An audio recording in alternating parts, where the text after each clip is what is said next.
This week's book is One Flame by Gary Smalley. He begins with few things are more beautiful than the flame of a unity candle burning brightly during a wedding ceremony. It is the picture of the truth that in marriage the two become one. Oneness is the strength of marriage, a safe harbor. It is a place where the couple is stronger than either partner is separately.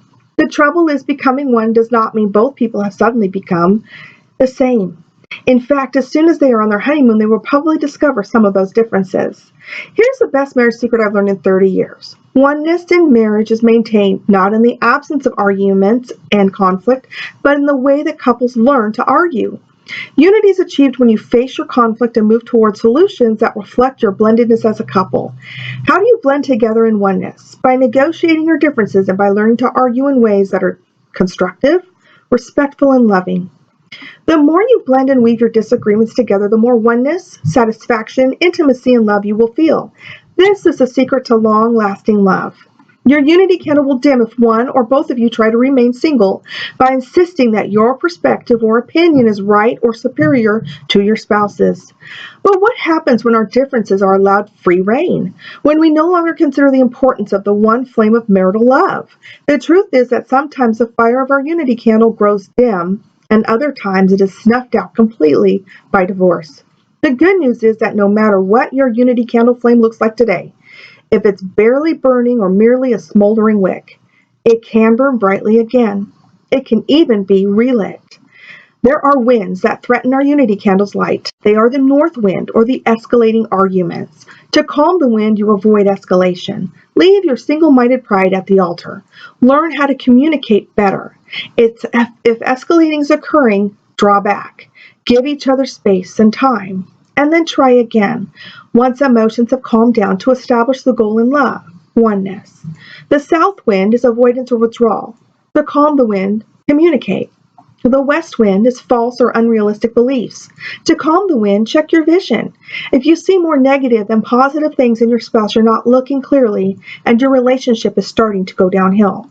East wind is belittling or invalidating. To calm the wind, speak uplifting words.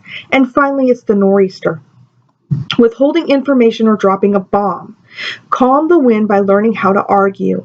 Avoiding this wind is as basic as avoiding the other four winds combined. The following are the keys necessary to fight right. Number 1 is love, love, love. First step is unconditional love. With this never say die, divorce is not an option type of love. You will feel free to disagree in peace and look together for the right answer. 2, reveal your positions. Explain your point of view to each other. As you do, remember the couple you make together is more important than your individual desires, needs, thoughts, and opinions. 3, communicate freely. Conversation and discussion about your differences are good. 4, remain matter of fact. Keep emotions out of the discussion. Disagreeing is an act, not an attack. 5, analyze the different positions each of you take and discuss them as a couple. It's a meeting of the minds in a time when compassion ought to be expressed between partners. 6, decide on the best decision for you as a couple. This will require laying aside your personal individuality and taking on the goal of doing what's best to maintain oneness. 7, agree not to be angry or emotional. If you work toward a solution but it's not really the one you want, please don't allow yourself to fret or stew about it. Remember, the goal is to find a solution that works for you as a couple, not one that best addresses only your wants or needs. And then 8, don't look back and don't keep score. Unity and oneness comes at a cost, self-sacrifice. And for most of us, it's hard to give up our positions and our opinions. Love comes with 4 components. L is for listen.